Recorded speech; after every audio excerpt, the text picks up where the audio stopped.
Eu quero estar apresentando a nossa quarta e última, não menos importante, a nossa querida Luísa Zonato. É que a gente é querida, gente. Os outros palestrantes que me desculpem. A Lu é que é a terceira vez que ela está aqui com a gente. Por a gente chama só ela para palestrar. As mulheres sérias, a gente é apaixonada pela Lu. Ela é graduanda no último semestre de Psicologia pela UNG, fazendo pós-graduação em Intervenção, ABA, Aplicação ao TEA. Training em Supervisão ABA, trabalho com crianças autistas, experiência como palestrante em projetos com mulheres e em projetos relacionados à psicologia. Experiência de condução de grupos de adolescentes e jovens. Ela é líder e ela já está acostumada com esse ambiente que a gente traz assim, de palestras, de eventos. E como que a gente vai mais uma vez receber a Lu, gente?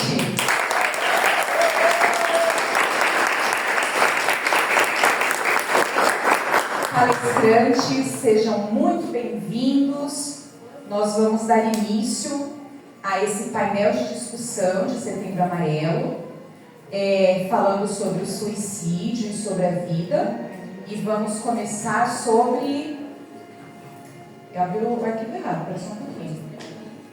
O Evan vai ficar doido comigo, vai assim, eu tinha pensado antes. O tema, vocês já sabem, a gente vai falar bastante sobre o suicídio, né, o formato da palestra sobre o painel de discussão, então vocês vão poder participar, vocês vão receber umas mãozinhas aí agora, ó. Essas mãozinhas... você dá um tchauzinho e a gente vai perceber que você precisa fazer uma pergunta a respeito do que está sendo falado. Independente, em qualquer momento da palestra, a gente tem liberdade de falar assim, Lu, eu não entendi direito o que você está falando. Você pode me explicar? Ou eu tenho uma dúvida nesse assunto aí que você está falando e tal. E vocês revezem as mãozinhas aí. E quem quiser pode levantar e fazer a pergunta. Tamo junto. Eu quero passar para vocês receberem Evan.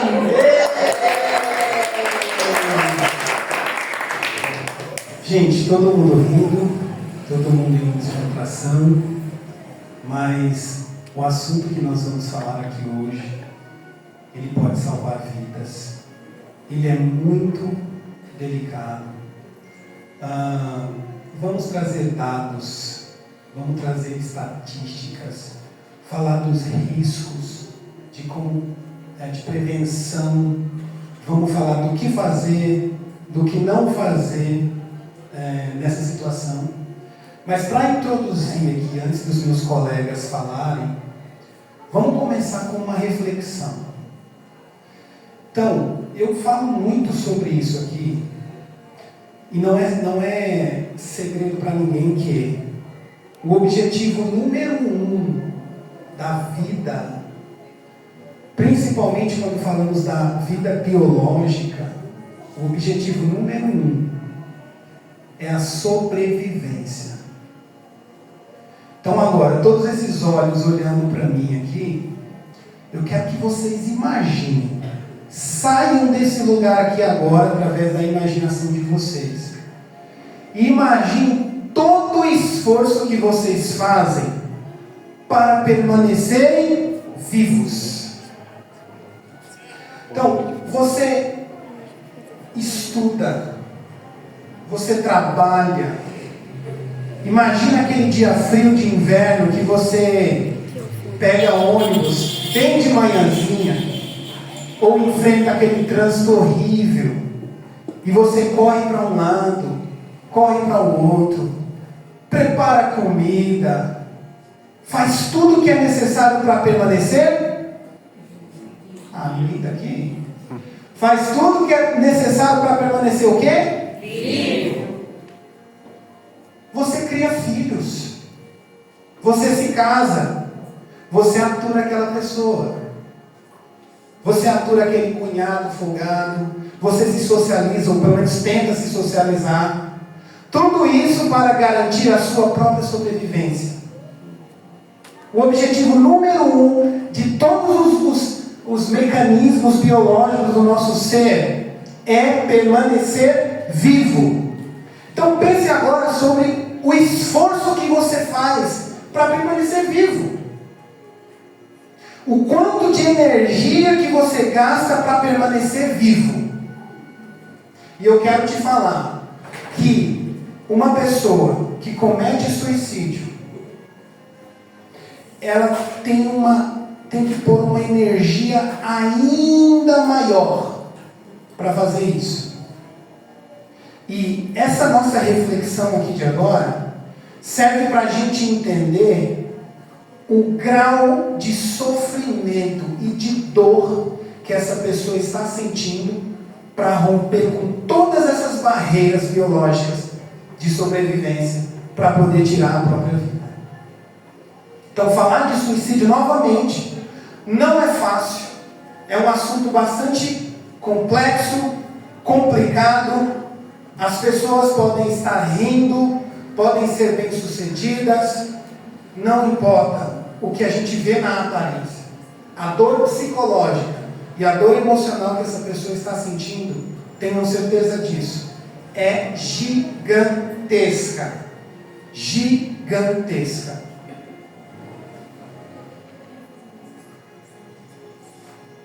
Uma coisa interessante sobre o suicídio é que suicídio não se trata, mas entenda, suicídio não se trata porque a pessoa já se foi.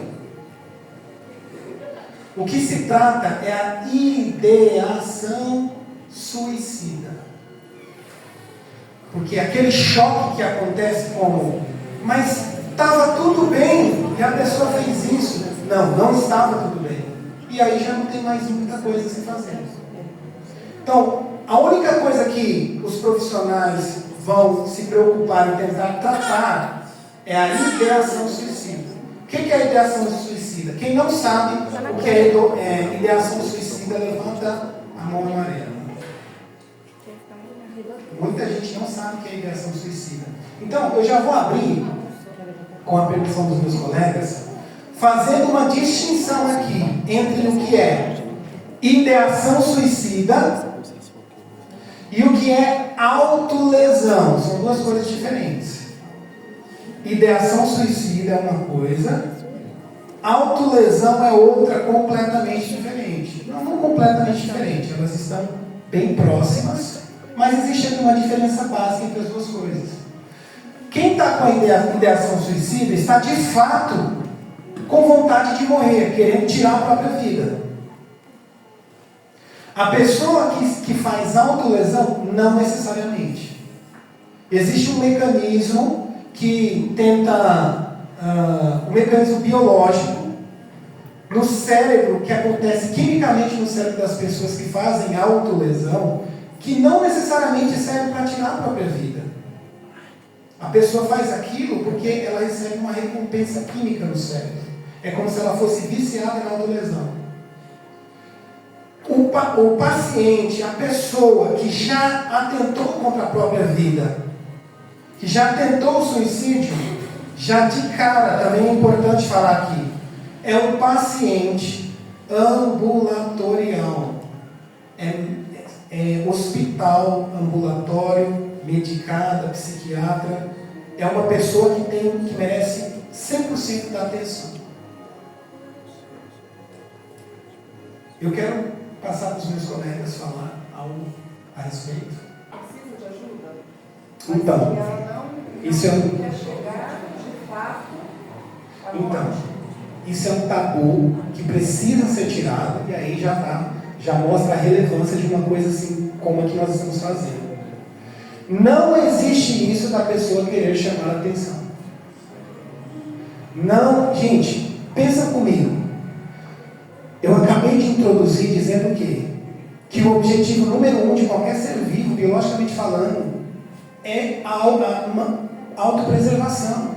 É manter a integridade do corpo. Para uma pessoa atentar contra o próprio corpo, ela está sentindo uma dor enorme, mesmo que inconsciente, mesmo que ela não consiga verbalizar. Então, no transtorno de personalidade borderline, a pessoa ela tem desregulação emocional muito intensa. Isso é biológico. E ela está sentindo uma dor enorme, enorme. Quando ela se autolesiona, isso foi estudo que foi feito, realizado. Quando ela se autolesiona, ela sente um alívio. Então, a autolesão nem sempre é para se atentar contra a própria vida, nem sempre. Mas como é que a pessoa descobre que a autolesão vai trazer um alívio, aquela dor emocional que ela está sentindo? Talvez a primeira vez seja uma tentativa contra a própria vida, mas depois ela percebe que aquilo ali alivia a dor. Então, tem uma certa diferença. Então, no caso, por exemplo, se a pessoa, eu sou professora de faculdade, então a gente tem caso, por exemplo, de aluno que posta nas redes sociais, eu não aguento mais essa vida, eu quero partir daqui. Então, isso seria um disso?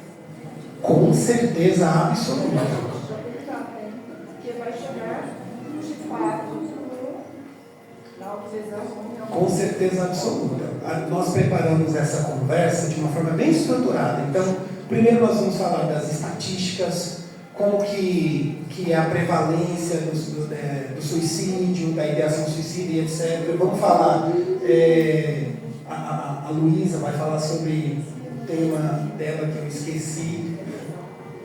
São os fatores de risco. Fatores de risco e protetores. E por final nós vamos falar sobre prevenção, como lidar com essas situações. Mas só uma coisa para ficar claro, a autolesão, no caso, não é que a pessoa não vai, pode não chegar a fazer o suicídio, não tem intenção, não significa que essa pessoa não precisa de ajuda. Ela está passando com certeza por algum tipo de transtorno, porque como foi falado no começo, para a pessoa chegar a fazer um atentado à própria vida, significa que alguma coisa não está certa, correto? Sim, a autolesão, ela vai ter... Por que é legal fazer essa diferença? Por que é interessante fazer essa diferença? Que o suicídio, ou a ideação suicida, ou a tentativa de suicídio, ele vai ser, o manejo vai ser feito pelo hospital, pelo psiquiatra, é caso de ambulatório. Já essa questão da autolesão, já é mais com o psicólogo mesmo. Então o psicólogo vai tentar tratar o que está subjacente a esses problemas e tudo mais, e essa é a diferença básica.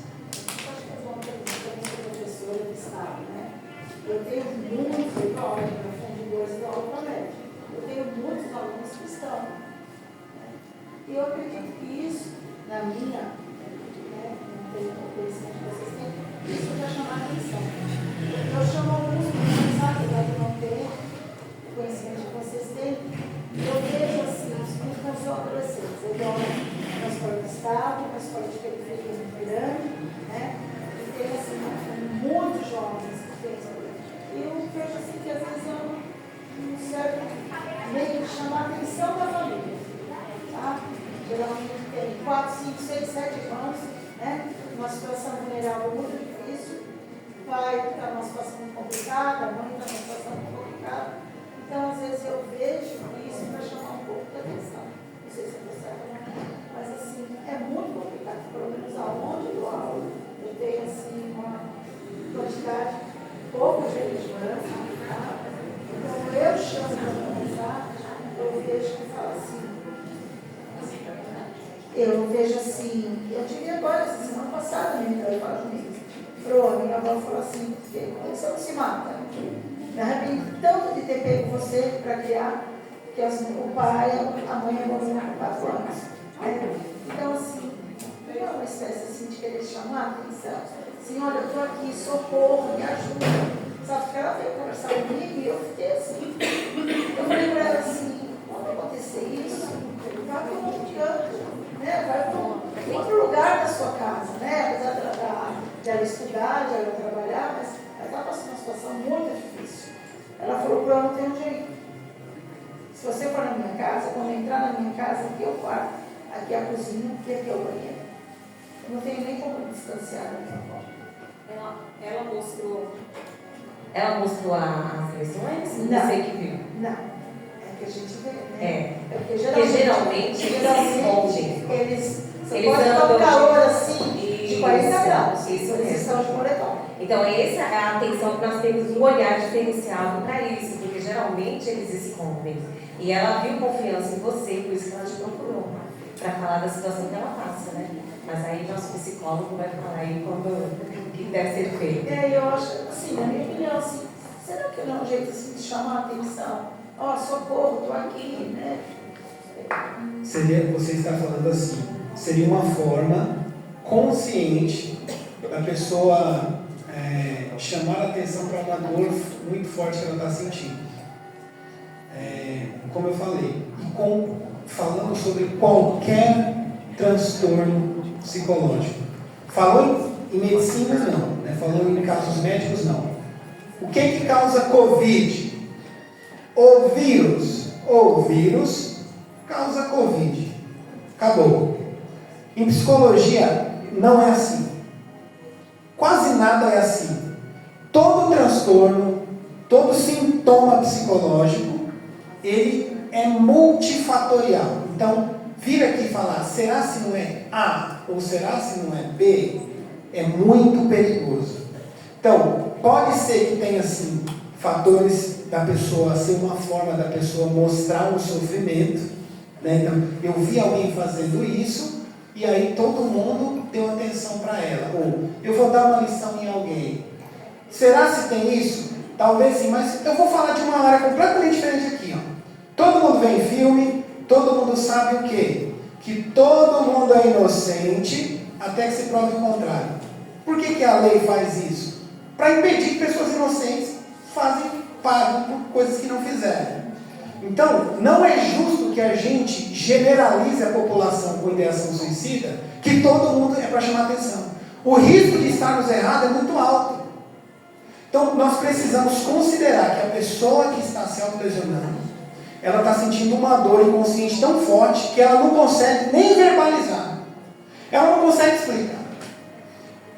A gente está dando aqui uma série de palestras sobre educação psicológica, e uma das coisas que a gente fala aqui na palestra é isso. O nosso cérebro, o nosso lado racional, ele racionaliza as nossas emoções. Então, eu pego como exemplo assim, você quer muito comprar uma coisa, você quer muito, está com aquela emoção forte querendo comprar algo, e aí você começa, poxa, e se eu fizer tal coisa? Ou seja, o seu lado racional está trabalhando para aquela emoção ser suprida. Então, a pessoa com ideação, ela vai fazer isso também, ela vai falar um monte de coisa, para dar um sentido para aquela dor que ela está sentindo. Mas o tratamento é por profissionais. Não tem como um parente, uma avó, alguém, falar assim, não, eu sei lidar com isso. Não pensem assim de forma alguma. Ficou sabendo de uma pessoa que está com ideação suicida, que está se autolesionando? Ofereça ajuda, ouvido para escutar. Incentive a pessoa a buscar ajuda de profissionais, porque isso vai salvar a vida dessa pessoa. No caso, foi o que eu fiz, né? Porque agora no estado, nas escolas, tem um psicólogo que passa, né? E também é um psicólogo. Você vai, você preenche todo o documento, você vai na sua casa, o seu responsável tem que assinar, autorizar, para você começar a passar por psicólogo do estado. Porque o propósito é passar, deixar horário para Muito bom, prestou ouvido, prestou assistência, ouviu. A gente vai discorrer, a gente vai falar mais sobre isso. A gente está antecipando muita coisa aqui, né? Vamos para as estatísticas, então? Deu uma adiantada no assunto, né? Ele vai na frente, né? Mas aí a gente consegue. Vamos para as estatísticas, os slides das estatísticas aqui, ó. Estatística, aparentemente, é uma coisa muito chata, né? Fala de números e tudo, mas eu vou tentar ser um pouquinho mais maleável, tranquila. As últimas informações agora, recente, dia 11 de setembro de 2024, quarta-feira. Sabe-se que a gente fala sobre uma data, 10 de setembro, né? E dia 11 teve uma atualização bem recente. E essa estatística que eu vou trazer agora, ela está referente a um hospital, a Associação Brasileira de Medicina de Emergência, a Abramed. Então, no Brasil, ele tem mais de 30 internações ao dia por tentativa de suicídio. Então, esse dado da associação, da Abramed, vocês podem até entrar lá no site e ver. O Sistema Único de Saúde, o SUS, ele registrou ao longo de 2023, o ano passado, 11.502 internações relacionadas a lesões e que houve intenção deliberada, né, de se infligir dano a si mesmo, o que dá uma média de 31 casos diários por dia. O total representa um aumento de 25% em relação a 9.173 casos registrados, quase 10 anos de diferença de 2014 até agora 2024. Os dados eles foram divulgados pela Associação Abramed. Segundo a Abramed, os números já altos, que já são altos, eles podem se tornar ainda maiores. Né? Eu participei da organização de Pan-Americana, OPAS Saúde, do ano passado, com tradução simultânea ao vivo. Foram 2 dias que foram feitos no Chile e eu pude participar. E eu me recordo dos temas do ano passado, que era falar sobre isso, a importância de você discutir sobre isso. Aonde? Aqui, nas escolas, na faculdade, que é de suma importância isso. Os dados eles mostram que em 2018 houve uma oscilação nas notificações de internação por tentativa de suicídio. Por que houve uma oscilação? Porque, na verdade, nem todos os casos eles são notificados. Ou por sistema, problema de sistema, ou por questão dos estados, dependendo da região. Nem todo caso ele é notificado. Ou seja, então se a gente fica assustado com a quantidade que a gente está falando, não é essa exata, né? Isso que você está falando é interessante, perdão te interromper, que é assim, imagine essas estatísticas, esses números, e a gente fala, é isso de número. São dados alarmantes mundialmente falando. Mas imagina aquela pessoa que ela estava dirigindo e ela falou assim, vai ser agora, e bateu na árvore. A contabilidade vai para o quê? Não é. Caso acidente automobilístico, não vai entrar com suicídio. Então, esses números aqui são muito maiores. Sim. O índice ele voltou a subir em 2018 e com um total de 9.438 casos, ele alcançou esse pico em 2023. Estados e regiões. Mas qual estado? Alagoas, por exemplo, ele teve um maior aumento percentual em 2022 para 2023. Um saldo de 89%. Nas internações, isso foi notificado. E foi caso, na maioria, a Luísa vai falar como isso ocorre, né?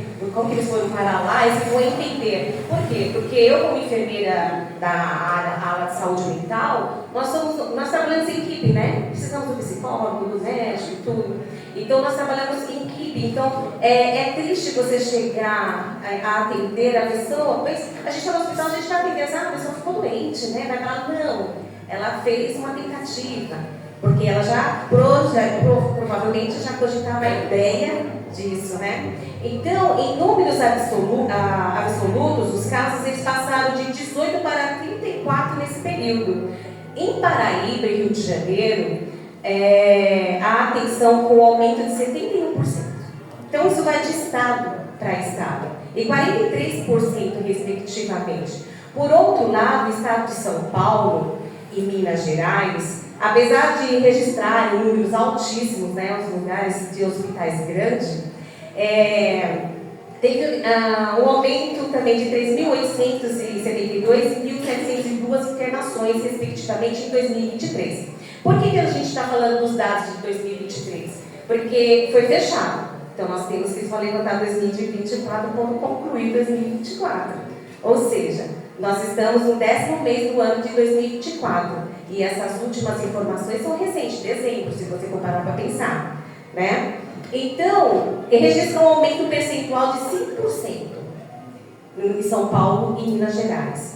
No movimento contrário, alguns estados eles apresentam redução expressiva por tentativa de suicídio e autolesão. No ano passado, a Amapá ela liderou a lista, com uma queda de 48%, ou seja, teve uma diminuição lá. Segundo de Tocantins também, que teve uma diminuição, 27% e Acre 26%. Mas a Abramed, ela destaca a região sul. Com todo, enfrenta tendências preocupantes. Qual é a região sul? O que acontece lá? O que vocês ficaram sabendo que aconteceu na região sul? Santa Catarina, Rio Grande do Sul, Muito bem. Por exemplo, ela apresentou um crescimento de 22% em 2022 a 2023. Enquanto o Paraná, ele identificou um aumento de 16%. Agora, o Rio Grande do Sul ficou no topo da lista. Ou seja, um aumento de 33%. Então, entre 2014 a 2023, o número de internação de mulheres aumentou, porque tem uma estatística que fala que ocorre mais em homens o suicídio de fato do que em mulheres, né? A prevalência no homem, mas aumentou. Ela aumentou o número de internação. Mas por que o número de internação? Porque não aconteceu de fato, né? Mas houve uma tentativa. Então, ela aumentou de 3.390 para 5.854. O total de internação caiu para o homem, mas ao passar de 5.783 para 5.648. Ou seja, caiu, mas está ali, né? De 5.700 para 5.600. Em relação à faixa etária, o grupo de 20 a 29 anos foi o mais afetado em 2023. 20 a 29 anos. Foi o mais afetado, com 2.954 internações, seguido pelo grupo de 15 a 19 anos, que registrou 1.310 casos de internação. Então, os números, ele ressalta a vulnerabilidade dos jovens, que as professoras estão trazendo aqui. É o que elas vão ver. Ensino médio, ensino fundamental, né? Eles representam uma parceria significativa de tentativa de suicídio. Então, já as internações por lesões, que nós estávamos falando, ela é autoprovocada entre pessoas de 60 anos também.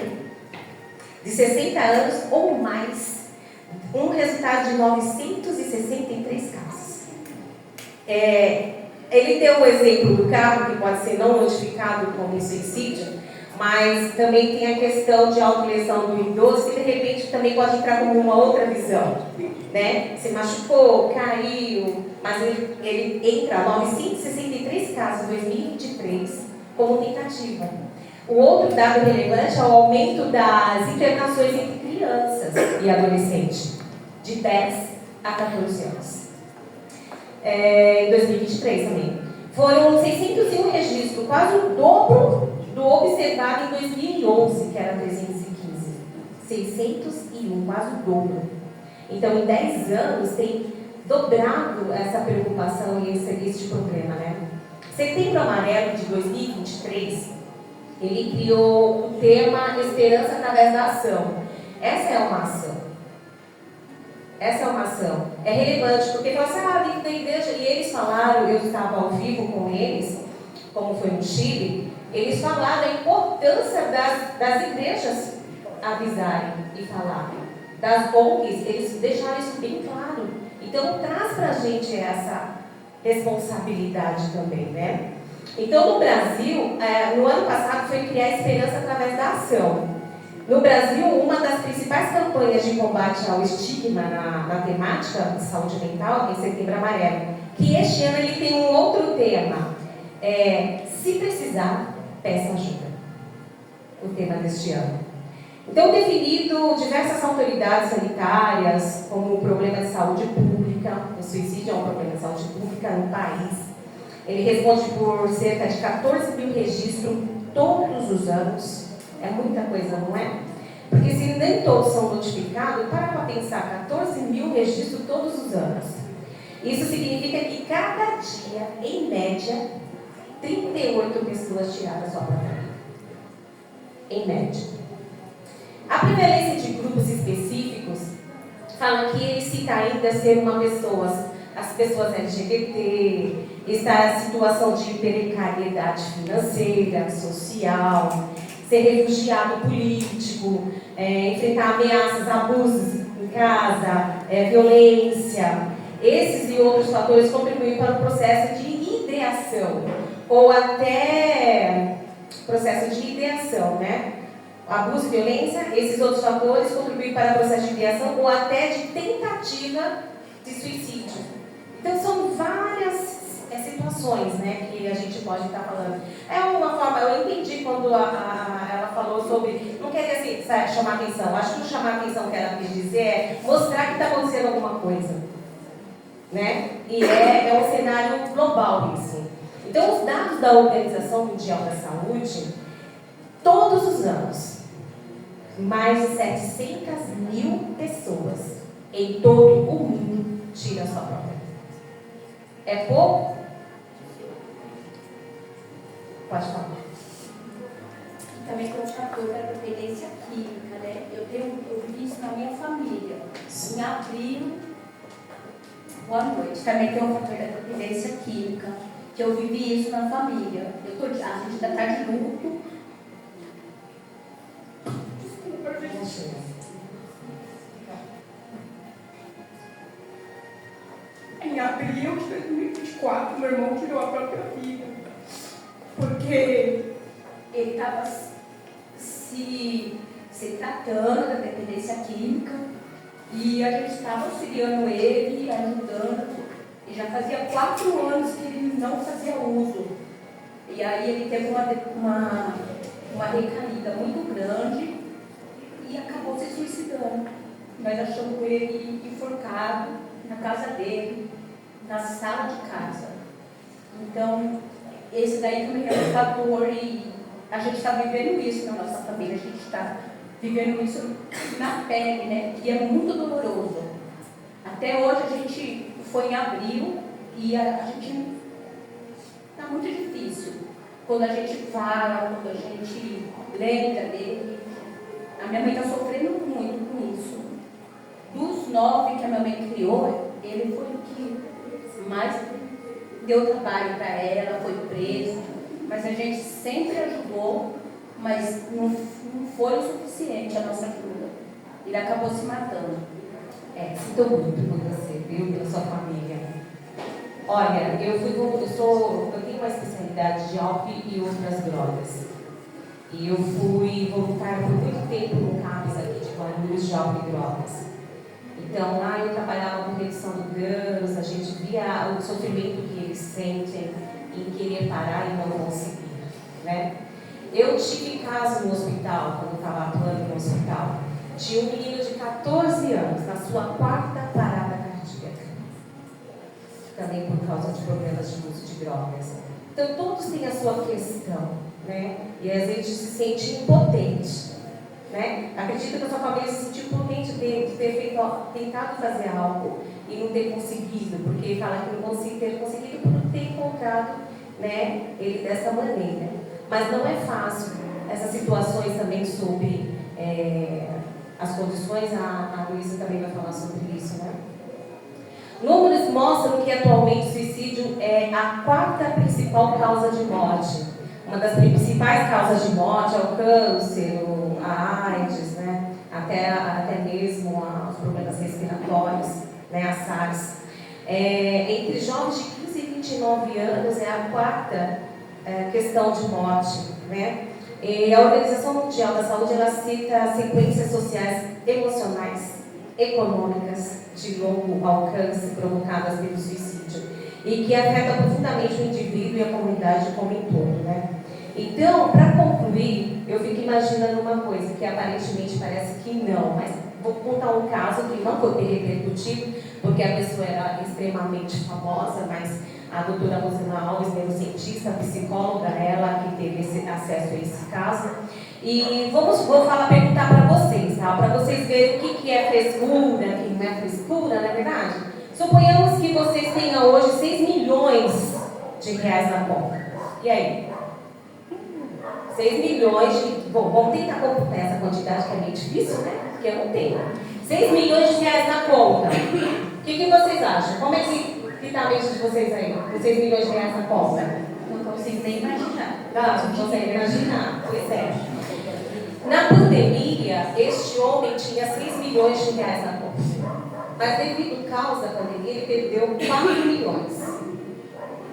Aí você pensa, não, sobrou 2 milhões ainda, né? Tem muito dinheiro. Ou não? Você pensa assim, 4 milhões, né? Então, o O que você faria se você perdeu 4 milhões e ficou com 2 milhões? O que você faria? Como? Chorar. O que mais? E dá mais? Entrar em desespero. O que mais? Eu perdi 4 milhões. Plano de economia. Plano de economia. Eu tenho 2 ainda, né? Vamos lá. O que mais? Você sabe o que ele fez? Se suicidou. Poxa, mas ele já tinha 2 milhões. Eu não posso julgar o quanto ele lutou para ter os 6 e o quão tão fácil foi perder 4. Mas ele não teve uma estrutura para entender, como ele disse, esse replanejamento financeiro. Ele se preocupou com o que perdeu e não com o que tinha. E ele tirou a própria vida.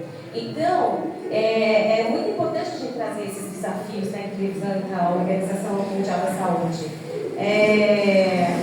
Reduzir a taxa global de suicídio é pelo menos 1/3 até 2030, que é a ONU está planejando. 1/3 eles querem. E nós somos uma das pessoas que podemos fazer isso. Certo? Obrigada.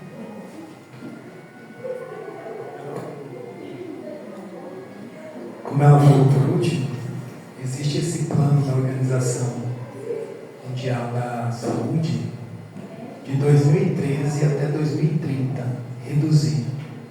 Estamos falando aqui do Brasil, mas isso não é um problema só do Brasil. Isso é um alarme mundial, transcende as culturas, é maior do que a gente imagina e é mais preocupante do que parece. Então vamos fazer aqui um exercício, outro exercício, e aí a gente já passa para a Luísa, né? Ela falou das estatísticas.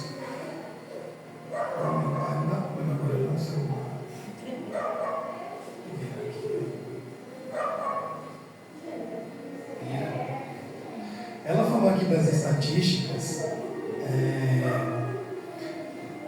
Eu trouxe aqui um dado interessante para fazer você sentir o impacto disso. Então,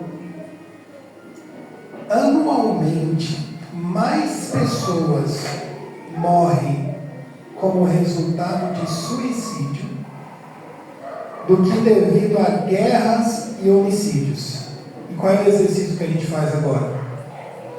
Imagine todas as notícias que você já ouviu durante esse ano passado, de alguém que morreu. Serve no jornal, noticiado no jornal, na TV. Para cada pessoa que foi assassinada, para cada pessoa que morreu em uma guerra, muita gente morre na guerra, tinha mais do que uma pessoa, ou aproximadamente uma pessoa, morrendo por suicídio. Então, mas todo aquele noticiário, aquele jornal falando... Exatamente. Se alguém estava sendo assassinado, uma outra pessoa estava tirando a própria vida. Outro dado interessante. As taxas de suicídio, elas caíram. Então eu falei aqui de como isso é uma preocupação mundial. Mas elas caíram na Europa. Acho que 47%, se eu não me engano. No restante do mundo, as taxas caíram um pouco. Mas aqui nas Américas elas subiram 17%. O país topo é a Índia, né? E os Estados Unidos então aumentou bastante também. Se a gente comparar o resto do mundo e as Américas, aqui aumentou 17%. Então, o nível de conscientização que nós temos aqui não está sendo suficiente, porque uma das maiores armas que nós temos contra o suicídio é a prevenção. É a prevenção. E uma coisa muito importante, reparando nessa semana para perguntar, falar sobre suicídio não é incentivando? Não. Porque parece que aumenta mais os casos em setembro. Não é que aumenta mais os casos em setembro, porque isso fica evidente. Porque está sempre falado sobre o assunto. Se você compra um carro, quando você compra um carro, você sai na rua, você só vê aquele carro que você comprou. Quando você fica grávida, você só vê mulher grávida. né? Então, quando você fala muito desse assunto, vai ter bastante situações que vai chegar ao seu ouvido. Entende? Então, não falar sobre suicídio não provoca suicídio. Isso ficou bem claro na Organização Pan-Americana no ano passado. Falar sobre suicídio não provoca suicídio. Provoca sim em você um alerta, um olhar especial para o outro. Agora a Lu vai falar para a gente, né, também sobre fatores de risco e medidas protetoras. Fatores de risco como abuso de substância, como já foi falado um pouquinho aqui, isolamento social, depressão, etc. E também sobre protetores, rede de apoio, terapia, inclusive o que a gente está fazendo aqui é uma rede de apoio, né? Oi, gente. Então, eu vou falar um pouquinho sobre os fatores de risco e sobre a proteção também, né? E está muito linkado ao que a Eliane trouxe, né? Tem algumas coisas que vão se encaixar ali, mas o primeiro ponto, né, é a tentativa prévia. Então, isso já é um fator de risco, porque 50% dos casos que tem de suicídio foram de pessoas que, na verdade, já tentaram antes, né? Então, a tentativa já é um risco, porque a pessoa tem chances de fato, executar essa ação, né? 5 a 6 vezes mais chances de tentar, tem de 5 a 6 vezes mais chances de tentar novamente, quem já tentou pelo menos uma vez, né? E 50% dos casos de suicídio já foi uma tentativa anteriormente. Né? Outro ponto são os transtornos mentais, né? Então, pessoas, principalmente com depressão, bipolaridade, a questão do abuso de substâncias, esquizofrenia e transtornos de personalidade têm um risco maior de cometerem um suicídio. Então, são pessoas que precisam estar em alerta. Talvez você não esteja nessa condição hoje, mas conhece pessoas que estejam, né? E conhece pessoas que têm algum transtorno. E é importante que sempre estejam em tratamento, né? O tratamento é essencial. Às vezes não, mas já está tudo bem, mas fez tratamento uma época e passou, está melhor. É importante que constantemente ali a pessoa esteja sendo acompanhada, esteja sendo cuidada, né? Porque, gente, a gente sabe, nossa cabeça, né, é uma loucura, assim, é o alto e baixo, né? Até para quem não tem transtornos mentais. Imagine a dificuldade que uma pessoa que tem passa, né? Então é necessário ajuda, é necessário que estejam ali pessoas acompanhando, profissionais por perto, né? Então, outro ponto, a desesperança.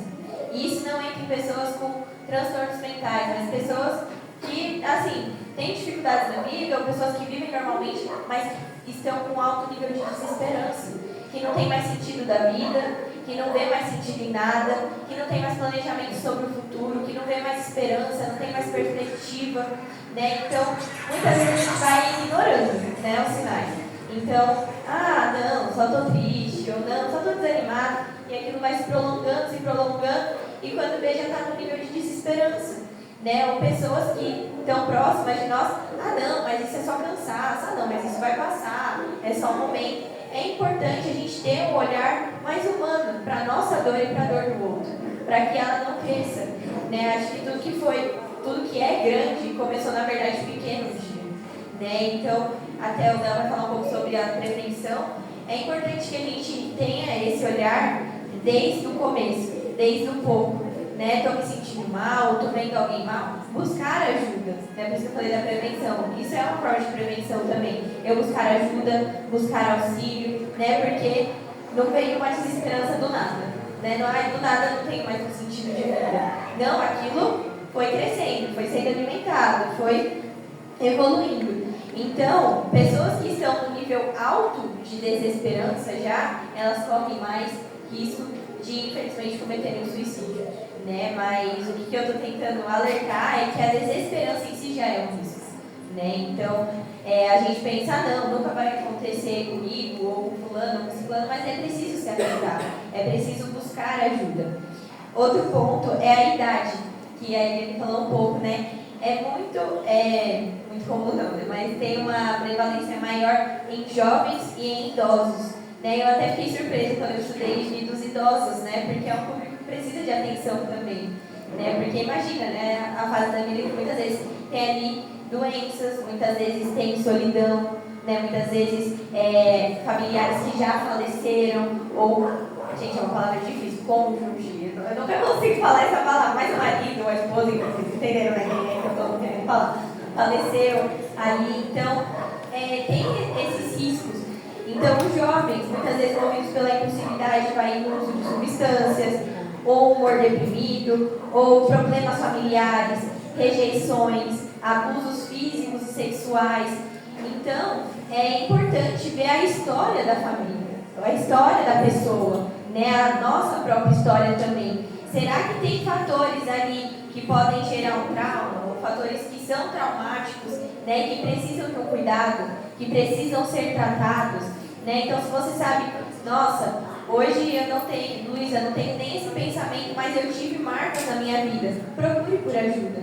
Busque superar isso, né? Busque um profissional, uma rede de apoio, pessoas que vão te ajudar, né? E se você enxerga isso em outras pessoas também. Então, jovens, até, né, que as professoras falaram quanto é um público vulnerável, de certa forma. Que ali, além das mudanças naturais que já se passam na vida, né? Do desenvolvimento hormonal e tudo, existem muitas questões que podem englobar também, né? A própria história de vida de cada um. E os idosos eu já falei um pouco, né? Então, a perda de parentes, do marido, da esposa, solidão, enfermidades. Então, há um risco maior em idosos também. Entra também a condição hormonal.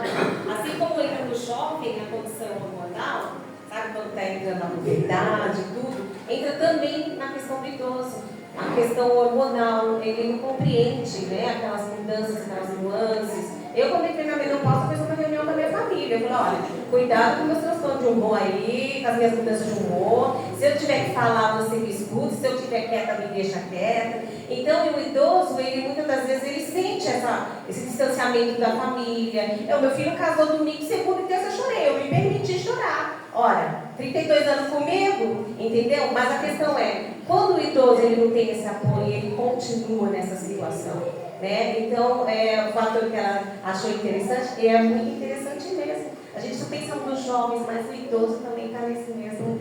A gente precisa, como a gente tem falado de luto, e nós estamos agora sobre o fim e tudo mais, se permitir sofrer. Eu quero abrir um parênteses aqui para falar sobre isso. A gente assistiu o filme Divertidamente, acredito que muitos aqui assistiram, e falando sobre as emoções, muitas vezes a gente sufoca as emoções em vez de se permitir sentir. E o luto, ele tem que ser passado. As coisas que acontecem te deixam triste, você precisa passar por esse processo. Se permitir, entender que há um momento de sofrimento, porque senão entra no que eu estava falando, a desesperança, porque você não vê mais sentido. Não tem mais sentido porque isso acontece dentro das estatísticas. O meu filho morreu, mas você tem mais 2 filhos. Como sua vida não tem mais sentido? Então a gente precisa se permitir sentir e entender que as emoções fazem parte da nossa vida e que não é um lugar de permanência, é um lugar de transição. Sim, exatamente. Arrasou, filha. Não tenho mais o que falar. Mas tem a questão do gênero também. Eu até falei pra Pri aqui, né? Eu chego aqui e falei, nossa, é estranho mesmo falar pra todo mundo, né? Normalmente são só as mulheres, é mais descontraída, a gente dá umas risadas, né? E tal, e aí tem muita gente, bastante homens. Mas é legal esse tópico, né? Que me surpreendeu também. E é bom falar pra vocês que tem 3 vezes mais o suicídio em homens do que em mulheres. Em mulheres é maior a tentativa, mas em homens o ato, né, a execução mesmo. Por que isso? Né, os homens, uma própria questão de um papel social, né, a questão cultural, né, a questão de ter uma resistência maior para pedir ajuda, né, e é muito importante os homens que estão aqui, né, ouvindo, saberem que não tem problema se expressar. Né? Não tem problema pedir ajuda, não tem problema estar passando por uma dificuldade, recorre a alguém, até o famoso não tem problema chorar, né? Até mesmo isso, porque isso é um dado estatístico, né? Então aqui teve pesquisas que levaram a isso, então é algo sério. Uma vez eu vi um vídeo que eu achei sensacional, que era de infância, né? Sobre a infância, e falaram que a gente precisa cuidar do coração dos meninos. Porque a gente sempre leva o cuidar das meninas, né? Esse cuidar das emoções, Mas existem os homens também, né? O menino um dia vai ser um homem, né? Vão ser vocês homens. Vocês já foram meninos que, não, ele é só um brincalhão, ou ele só quer aprontar, ou enfim. Sendo que é importante levar a sério as suas emoções também, né? E não tem problema pedir ajuda, porque isso é uma prevenção para a sua própria vida, né? Um cuidado com você e com o outro. A gente tem muito essa questão social, papel social, o homem em casa, mas você se cuidar é você estar cuidando da sua casa. Você se cuidar é estar cuidando dos seus filhos, né? Você pedir ajuda, você se expressar, você passar por dificuldades e se permitir passar por elas e sentir essas dificuldades, e não tem problema, para que esse número possa, né, abaixar. E as mulheres têm 3 vezes maior em tentativa. Outro ponto também são doenças clínicas não psiquiátricas, então pessoas que enfrentam câncer, HIV, né, doenças que são complicadas, né, demandam assim, mais, são sérias, são doenças que correm um risco maior de fatalidade, então tem nesses casos também um número maior de suicídio.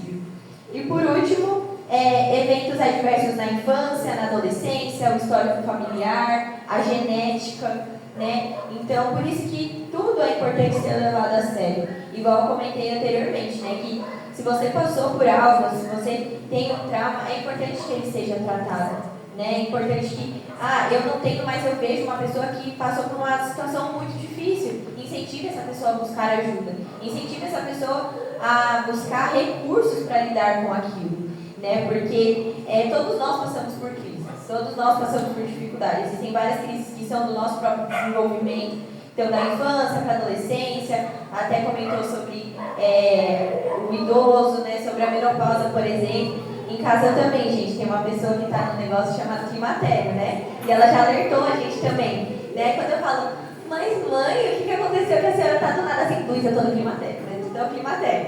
Então, existem essas mudanças que acontecem mesmo, né? E passa, ou seja, são crises que a gente passa no decorrer da nossa vida. Mas, quando a gente... E outras crises que acontecem por, assim, eventos na vida, né? Perdas, lutos, dificuldades. Só que quando a gente não trata, isso pode se agravar, né? Tudo que não é tratado, ele cresce, né? E, infelizmente, muitas pessoas não trataram e acabaram hoje não tendo mais como a gente ajudar, né, essas pessoas. Então, se você pode ter esse cuidado com a sua vida e com a do outro, seja essa ferramenta, né? Então, é igual colocar embaixo do tapete, né? Quando a gente vai colocando os problemas embaixo do tapete, não é que a sujeirinha, né? Vou colocar embaixo ali. Não é que ela deixou de existir, é que a gente não está vendo, mas ela não deixou de existir. E é importante que ali seja limpa, né? Então, que ali seja cuidado. E por último, que eu vou falar da proteção, antes de passar para o Léo, né? Então, a gente viu aqui os fatores de risco, onde tem mais prevalência, os cuidados que a gente precisa tomar, e a proteção. É importante um bom suporte familiar. Luísa, mas eu não tenho, ou algumas pessoas não têm. Então, laços sociais bem estabelecidos. Né? Então, pessoas ali que de fato te ajudem, pessoas ali que fortaleçam, né? Infelizmente, muitas pessoas ficam em ciclos que só vão piorando aquilo que elas estão sentindo, né? Só vai adoecendo cada vez mais. Então, nós somos seres sociáveis, né? Então, a socialização influencia muito no nosso estado emocional, em quem nós somos, né? Quando você briga com alguém que você ama, né? Você não segue a vida, né? Tão feliz, né? Vida que segue. Não, a gente pode até fingir, né? Mas a gente fica ali chateado, a gente, né, tem que passar por um processo de perdoar, enfim. Então, nós somos seres sociáveis e é importante, para uma forma de proteção, ter vínculos bem estabelecidos, né, fortes ali. Religiosidade é muito importante também, ter ao que crer, ao que se apegar, ao que acreditar, né, é muito importante. Ter razões para viver também, e também terapia, né, assim, nossa, mas eu não estou passando por nada demais. Vai para terapia que às vezes a gente descobre que tem muitas coisas demais, né? Então, é importante buscar essa ajuda, estando em situações graves ou não também, né? Então, terapia é legal. E, mas eu não tenho tantas condições. Existem lugares que fornecem terapia gratuita. Tem faculdades que têm um valor simbólico que é mais acessível, né? Eu até, inclusive, tenho uma lista de lugares acessíveis e gratuitos. Eu posso passar para a Pri, ela pode passar para vocês também. Nos passeios sociais também, das mulheres sociais, a gente passa essa lista. Eu vou passar depois para ela, que eu tenho uma lista que pode ajudar. E a Eliane falou um pouco também sobre lugares que promovam saúde mental. Então, o que a gente está fazendo aqui, por exemplo, né? Então, grupos, instituições religiosas, grupos de autoajuda, campanhas na escola. Então, se envolver com esses projetos e levar outras pessoas também a se envolver já é uma forma de proteção. Porque não só conscientiza, mas também ajuda. Né? Claro que a gente está falando de pontos que são estatísticos, que foram estudados, mas a gente também está falando de coisas que podem ajudar. Então, não é só informativo, mas também é uma ajuda. Né? Então, se envolver com esses projetos, com ambientes que forneçam, promovam saúde mental, também é uma forma de proteger. E aí o Evanilson quer falar, que ele levantou o dedo. Inclusive, no sábado que vem, sábado que vem é dia 28, né? Não sei. Sábado que vem, nós temos aqui a segunda palestra do projeto social de psicoeducação, educação psicológica, Minha Vida, Meu Controle, e todos vocês estão convidados. Eu não podia deixar passar. Entrada franca, um trabalho justamente para isso, para promover saúde mental, para oferecer suporte, atenção, se tira suas dúvidas. Funciona exatamente como vocês estão vendo aqui. Você pode levantar a mão a qualquer momento, fazer sua pergunta, tirar sua dúvida. É a forma que nós podemos contribuir na vida da população. Vai continuar? Eu só ia perguntar se alguém tem alguma dúvida ou quer falar algo. Alguma pergunta sobre o Calu? Sobre o que eu falei. Mãozinha, nenhuma mãozinha amarela, então a gente vai passar para o Léo, que vai estar falando sobre como ajudar a prevenção, sinais de alerta e desmistificação. O que fazer, o que não fazer, porque às vezes a gente, cometendo por isso, a gente não sabe nem às vezes como proceder com a pessoa que está dando sinais. Então o Léo vai falar sobre isso. Gente, rapidinho, agora é o meu palestrante preferido. Não sei por É o meu preferido. Digníssimo. Mas eu sou muito pergunta. Ó, ele é o preferido dela, ele é o seu preferido, eu sou o preferido dele, né, amor? Se eu for aparecer a preferida, porque se eu tô sozinha, Tem a preferência também. Ela é o preferido. Qual o nome? Nicole. Ela também é a preferida. Todos os palestrantes têm aqui o seu time torcendo. Boa noite, galera. Bom, prevenir o suicídio é uma combinação de empatia com orientação e ajuda profissional. Envolve reconhecer sinais de alerta e esses sinais vão nos guiar no que nós podemos fazer em diante. Eu vou mostrar para vocês alguns sinais que podemos identificar, sinais comportamentais, mas antes eu quero trazer alguns mitos acerca do suicídio, né, que popularmente nós ouvimos por aí, nós ouvimos, né, onde a gente anda. Então, primeiro de tudo, o suicídio é uma decisão individual? Não, é um mito muito popular. Como dito aqui como os colegas falaram anteriormente, o suicídio geralmente ele é acarretado de transtornos mentais. Então muitas vezes as pessoas estão com algum transtorno, estão passando por alguma dificuldade. Outras vezes são abuso de drogas, por exemplo, né? Então a capacidade de tomada de decisão está prejudicada. Então não é uma decisão que veio do nada, é uma pessoa que não está decidindo corretamente, ok?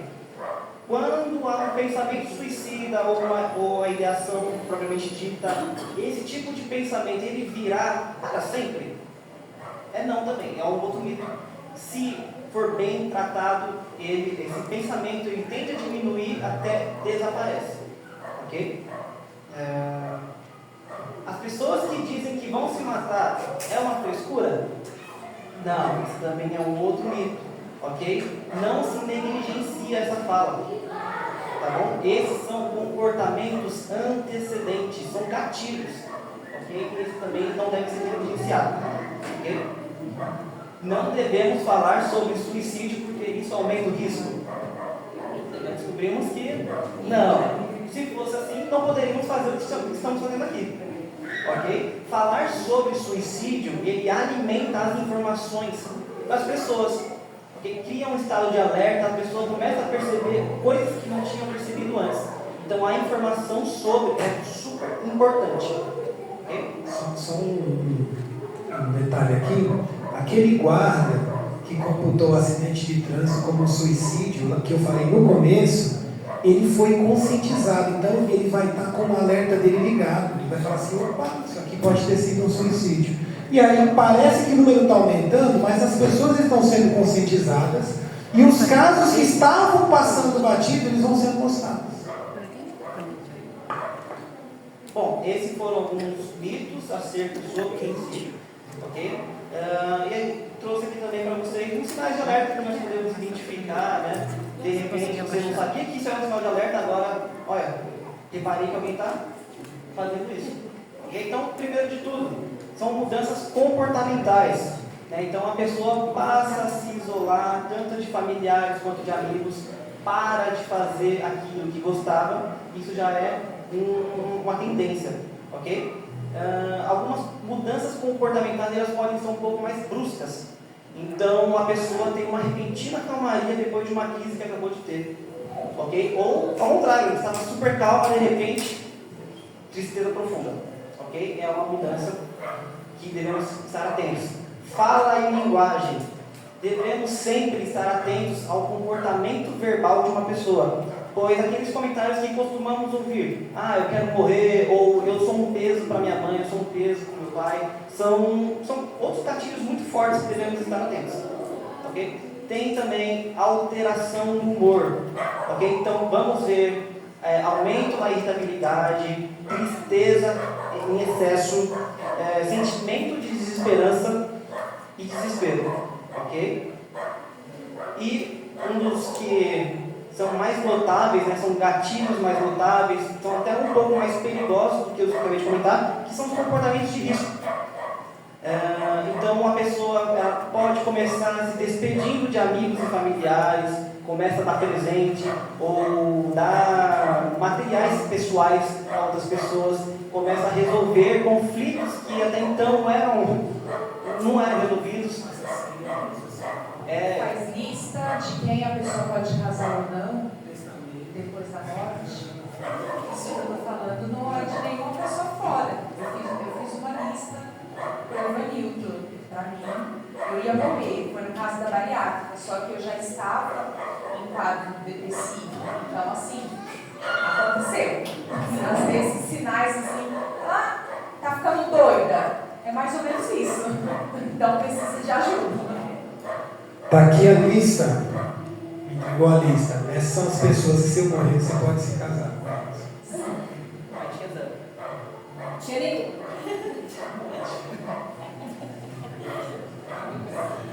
Enfim, e podemos também notar outros comportamentos, como comportamentos autodestrutivos, que aí entram o abuso de substâncias, né, abuso de drogas e automutilação. Tá bom? Temos ali também mudanças no sono e no apetite. Então pode apresentar insônia ou pode dormir excessivamente. Notem que alguns dos comportamentos que eu venho reproduzindo aqui tendem a mostrar tanto sintomas de, por exemplo, ansiedade quanto de depressão. Normalmente o suicídio é muito relacionado com a depressão. E aí os comportamentos de uma pessoa depressiva são comportamentos hipotônicos, digamos assim, são comportamentos de baixa energia. Né? Mas não, quem está super agitado também pensa, ok? Então devemos estar atentos a isso. E, enfim, temos aqui também alguns passos para prevenir. Se você nota atualmente pessoas dando esses tipos de alerta, é super importante agir com empatia, ok? Ouça sem julgar. Muitas das vezes que uma pessoa consegue falar que pensou sobre suicídio, por exemplo, ela é acometida de uma extrema vergonha. Então precisa da empatia, precisa do não julgamento.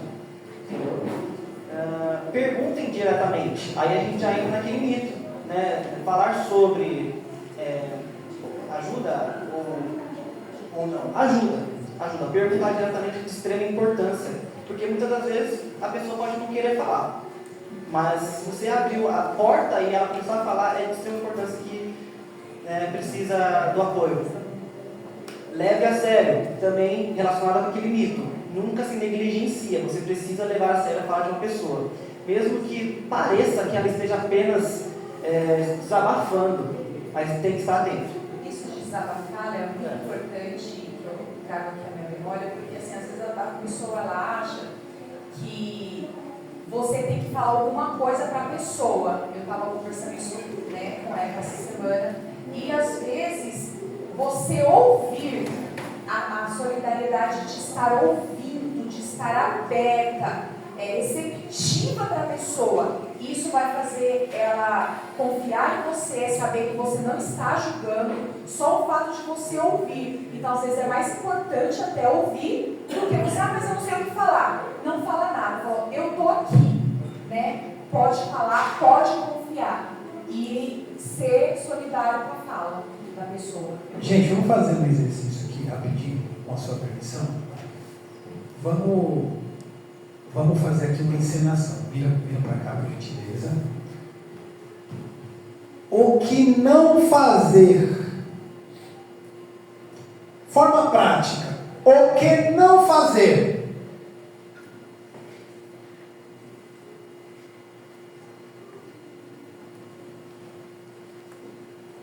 Então, eu estou pensando em me matar. Meu amigo, não fala, isso é pecado, não fala uma coisa dessa. Onde é que você está com a sua cabeça? Olha como você tem uma namorada linda, bonita. Você é um rapaz bonito. Eu vi você lá com aquele seu carrão lá, aquele carro é a coisa mais linda. Como é que você fala um pecado desse? Isso é o que as pessoas normalmente reagiriam. Na religião, muitas vezes. É o que não deve ser feito. Se a pessoa começou a falar, a recomendação que a Priscila falou é a primeira. A pessoa começou a falar, não interrompa. Deixa ela falar. Porque ela está colocando para fora uma carga energética que está ali quase uma... Se ela criou coragem para te contar, dê ouvidos para ela. Empatia. Deixa ela falar o quanto ela quiser, não interrompa. Quando ela terminar, você vai fazer o quê? Você vai falar assim, mas me fala, desde quando? Se ela não trouxe essa informação ainda, você vai buscar mais informações. Vai perguntar para ela te dar mais informações. Desde quando? Já planejou? Já fez alguma coisa? Já teve uma tentativa? Você vai tirar o máximo de informações. Por quê? Quando você for levar ela para a atenção psicológica e para o atendimento, você vai ser a pessoa que vai dar essas informações, porque às vezes ela não tem coragem de nada. Então, em seguida, você vai incentivar ela a buscar, em caso que já houve tentativa, você vai acionar SAMU mesmo, SAMU e etc. Porque se essa pessoa está te contando, ela provavelmente já está planejando, ela já está nos últimos estágios. Então é mais ou menos isso. E o que a gente faz quando a pessoa não quer procurar ajuda?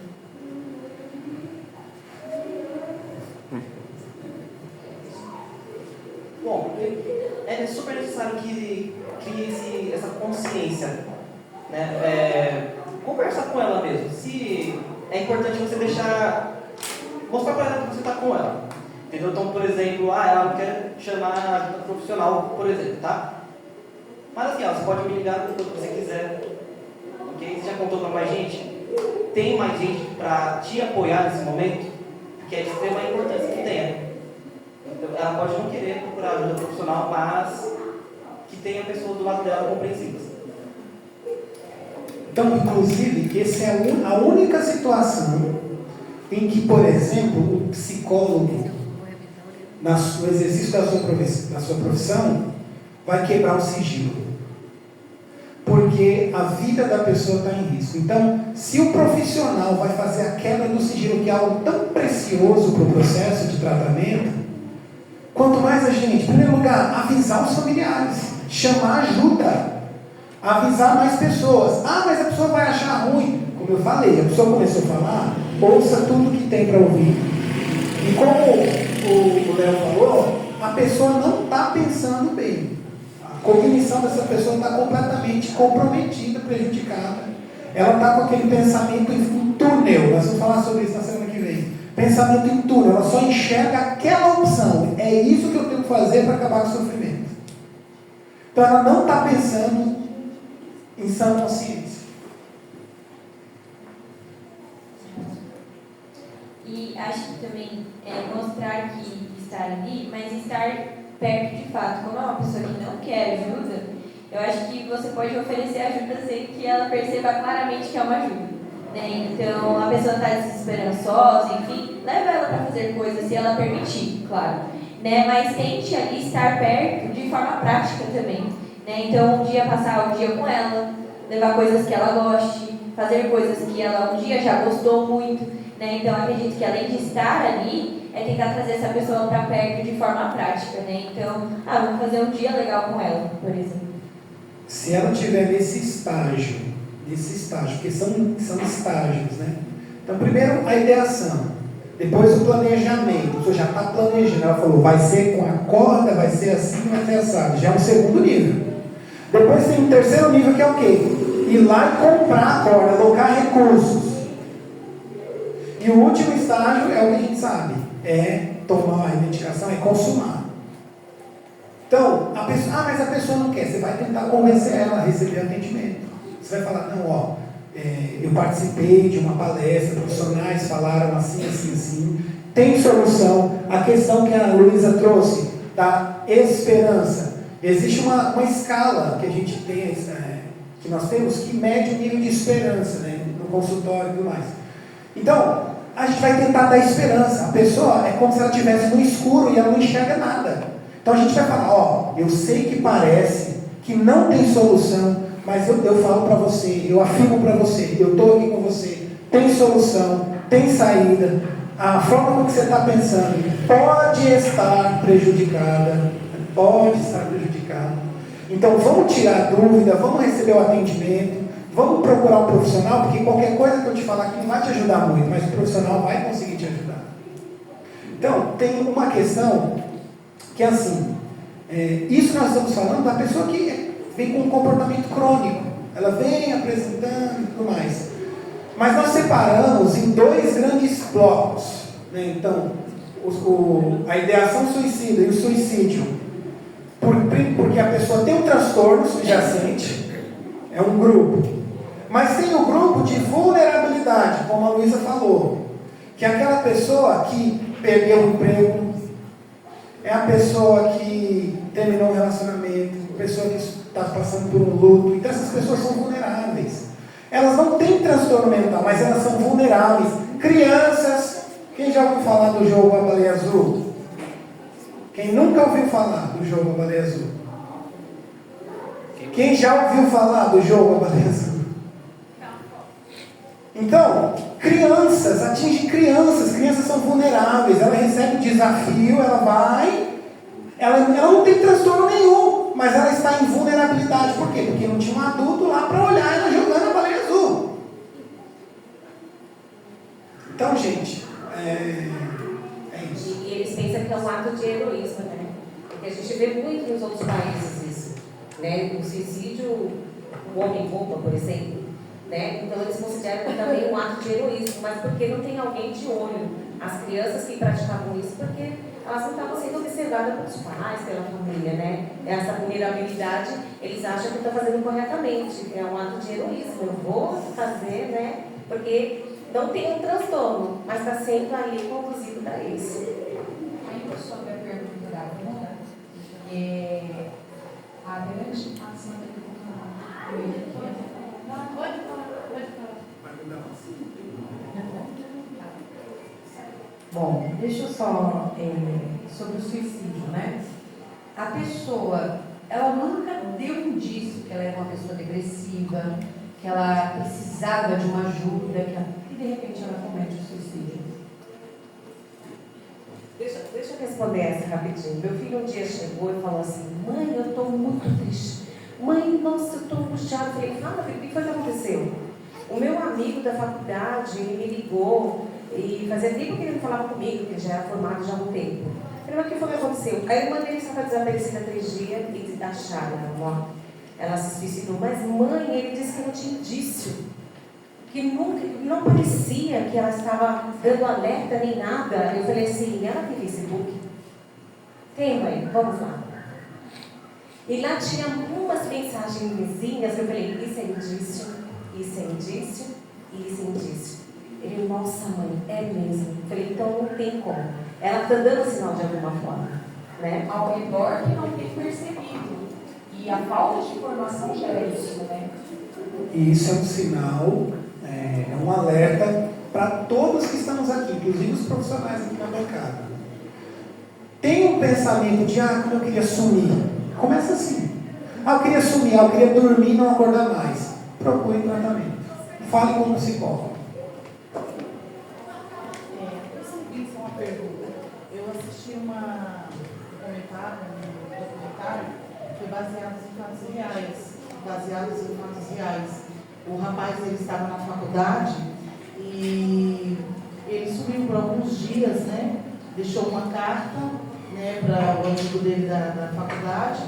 Só que tem um probleminha que eu acredito que tem muito, né? Ainda, por falta de informação, mas parabéns por você estar fazendo isso aqui. A família, o pai não aceitava, porque ele comentou na carta, dava indícios que ele queria se matar, isso foi real, lá nos Estados Unidos. Porém, quando foram falar com o pai, eles não aceitavam, e ele ainda estava vivo. Eles, até comentei com meu esposo, ele saiu, deixou tudo, o patrão ligou dizendo se ele ia trabalhar, ele falou que ia chegar mais tarde. O rapaz que estava no quarto da faculdade com ele, falou assim, eu estava percebendo que ele estava ficando muito trancado, dormindo um pouquinho mais, enrolando para não trabalhar, como se já estivesse se desapegando do emprego, faltando. E o que eu achei interessante para nós é que às vezes a pessoa está dando indício, ela está ficando muito só no quarto, ela está um pouquinho triste. E quando a pessoa vai falar que está com depressão, como esse pai, é frescura, é este momento dela. E eu acho que o que a gente tem que fazer é não deixar esse momento com educação, sabendo como ele vai falar, né? Porque o pai não aceitava que ele estava com depressão. Ele ficou uma semana sumido. Aí a mãe chamou a polícia e ele não aceitava, falou a polícia que não era nada não, né? Que ele deveria... Ele estava querendo um tempo só. Aí passou, eles encontraram o cartão dele, né? Assim, a polícia foi procurar a informação onde ele tinha gastado, ele só gastou um pouquinho de alimento, comeu, depois gastou novamente em outro lugar, e depois de uma semana eles encontraram ele morto. Aí que o pai caiu a ficha que ele estava mesmo com depressão.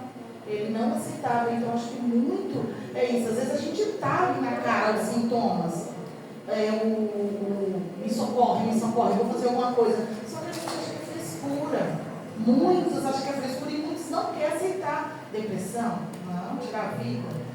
E esse rapaz aí no documentário, o pai ele ficou muito mal, porque depois ele começou a juntar as peças que o filho dele não era mais aquelas coisas, né? Como ele era antes.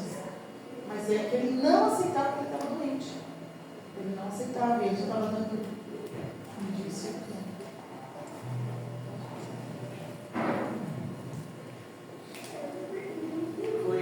Foi uma ótima observação.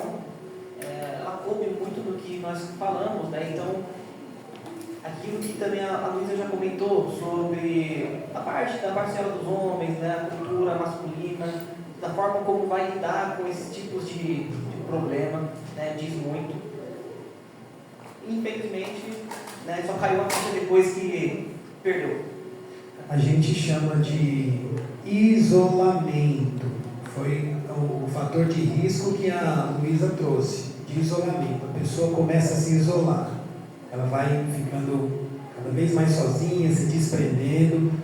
Fator protetivo, né, com relação ao isolamento, o que é o oposto, a gente chama de fala mesmo? Rede de apoio. Chamamos de rede de apoio. Então, isso aqui que a gente está fazendo, participar de uma comunidade, de uma igreja, fazer parte, estar com amigos, é uma rede de apoio. Ter pessoas que te entendem para conversar é um fator protetivo, como foi bem trazido aqui para a Luísa. Nossa pergunta? O Léo falou a respeito de observarmos as falas. Por exemplo, se, vamos supor, né, está casal está ali no meio de uma discussão, aí das pessoas falou assim, eu quero morrer, eu não aguento mais a vida. Isso seria já um indício? Não, a gente tem que observar, não, foi só naquele momento, consequência de uma discussão que a pessoa falou aqui. A gente pode notar com a frequência do que foi dito, né? Se é uma coisa que acontece apenas no momento de briga, por exemplo, e a gente nota que a consequência que, por exemplo, a mulher falou e o marido ele para de brigar com ela, a gente vê que na verdade é só um esquema de fuga dela, ok? Mas se for uma fala muito frequente que acontece também em outros momentos, já é um alerta. Concluindo a gente abriu as perguntas, assim, a gente falou que até qualquer momento e muito bom vocês participando, porque isso traz essa dinâmica, é muito legal.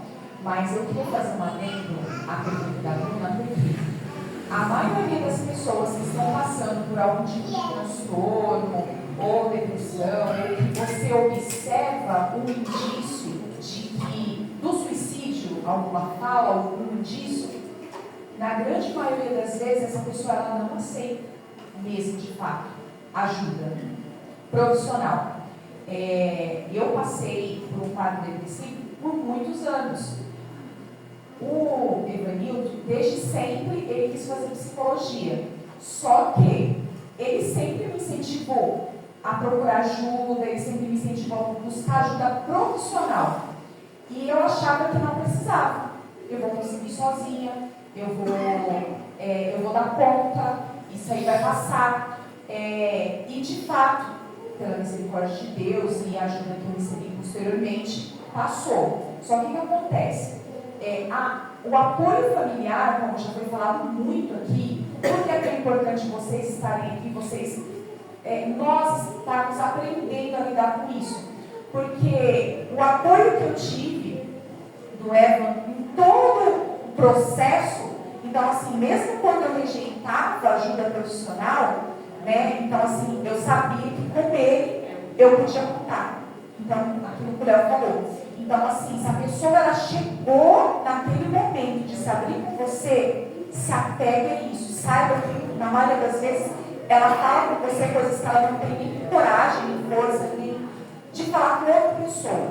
Então, no fato, o que está escrito ali, né? Seja a mão que ajuda. Então, assim, enquanto isso não acontecer, porque, assim, a pessoa precisa mesmo, e eu prefiro acreditar que em algum momento vai acontecer a ajuda profissional, porque em muitos casos só ajuda, o apoio não é suficiente.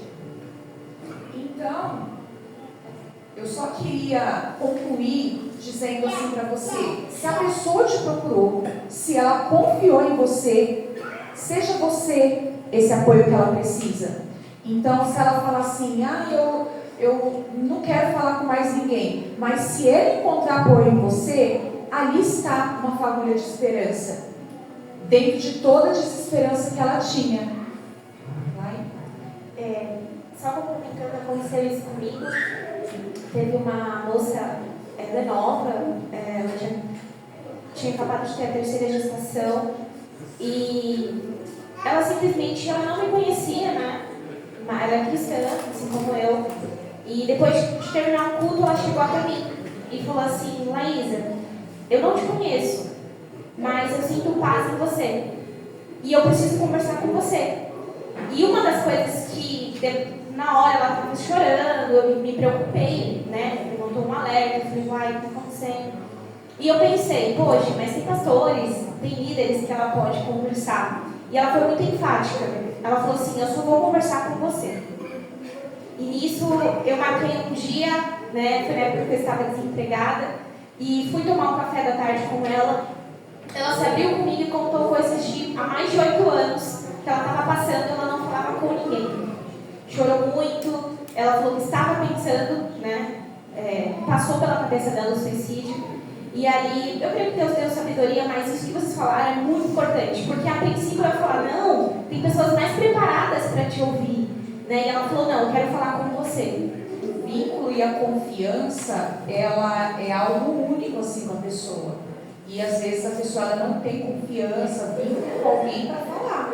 Mas com você, ele contou. Então, às vezes, não se trata de estar preparado, mas de você ser essa mão estendida. E no caso, né, foi isso que aconteceu com a Lai, isso que aconteceu comigo. Eu tive uma mão estendida até o momento que eu percebi que era realmente necessário, com muita resistência, fui buscar ajuda profissional. Ainda faço terapia, ainda estou no meu processo, mas hoje eu falo que eu estou caminhando para a minha melhor versão. Mas isso só é possível porque eu tive uma rede de apoio, eu tive pessoas que me direcionaram. E todos vocês que estão aqui, vocês estão nesse caminho, de ser uma mão para aquelas pessoas que precisarem. Vocês estão de parabéns. A Organização Mundial, no ano passado, ela deixou isso muito importante. Falou assim, não fica preocupado. A Luísa, o Nel, se alguém procurou você, ela quer que você dê atenção. Então, todos nós somos capacitados para isso. Como? Buscando as informações como hoje. Como vocês estão aqui. Hoje, vocês podem ter certeza que amanhã muitas pessoas vão se aproximar de vocês e vão falar, nossa, por quê? Porque você foi preparado e capacitado, que é Deus que capacita o homem, né? Certo?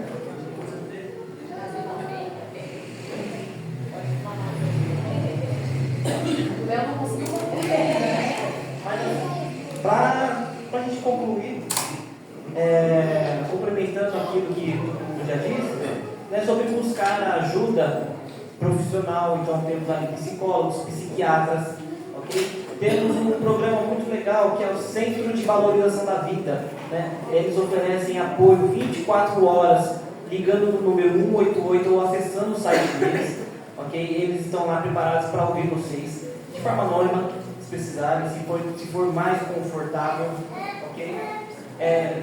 Outro passo necessário é que mantenham contato, né? Então, suponhamos que vocês conhecem uma pessoa que passou por todos esses gatilhos e ela começou a buscar ajuda, está melhorando, vocês vão deixar de estar por perto? Não, né? A sensação do isolamento é um fator muito crucial para crises de saúde mental. Então é de extrema necessidade que esteja por perto, mesmo que a pessoa já esteja procurando por ajuda, ok? Um outro ponto muito importante, vocês que cuidam de pessoas que estão passando por esses processos difíceis, é de extrema necessidade também que vocês busquem ajuda, porque é desgastante cuidar de alguém, não é? E para você cuidar de alguém, você precisa estar bem. Então é de extrema necessidade que vocês também busquem ajuda profissional. Tem mais uma outra fala dele, mas eu ia comentar no final isso que o Léo falou, porque a gente se coloca na posição de ajudar, mas é muito importante você não carregar a responsabilidade do lado da pessoa para si, né? Então, se infelizmente isso vir a acontecer, também se cuide, porque a gente faz o que a gente pode e até onde a gente pode, né? Então, se você já passou por essa situação, ou enfim, você está com pessoas que estão vulneráveis, que estão apresentando sinais, muito importante se cuidar para que você não tome um peso que não é seu, porque no final é a pessoa, né, que acaba fazendo, ou que, enfim, mesmo de uma forma irracional decida, ainda foi uma decisão dela, né? Então, para você não acabar repetindo um ciclo ou correndo o risco de um ciclo também. E para finalizar, temos ali o que o colega comentou sobre o terceiro estágio, né, das tentativas, né? Temos ali uma ação imediata, né? Então, se você vê que tem uma imediatabilidade no comportamento de uma pessoa, não hesite em ligar para a polícia ou para o SAMU 192, que aí eles vão oferecer um apoio mais imediato para a pessoa. Ok?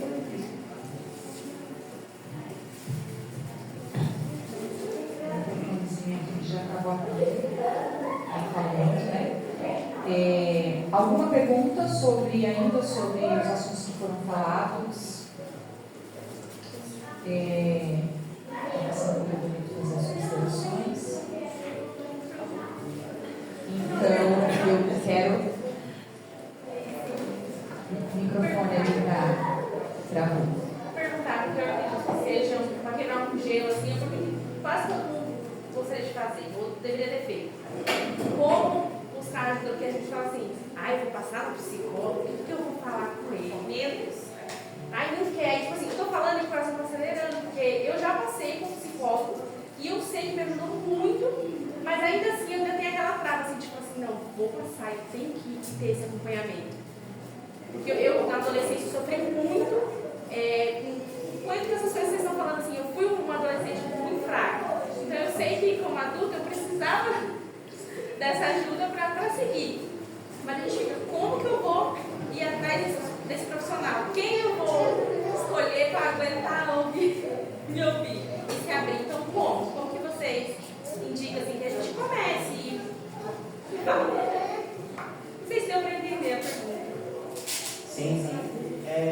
Eu gosto do seu comentário porque você precisava e botou a cara a tapa. Né? Eu gosto muito de pensar que eu necessito de um vínculo muito forte para poder desabafar com alguém.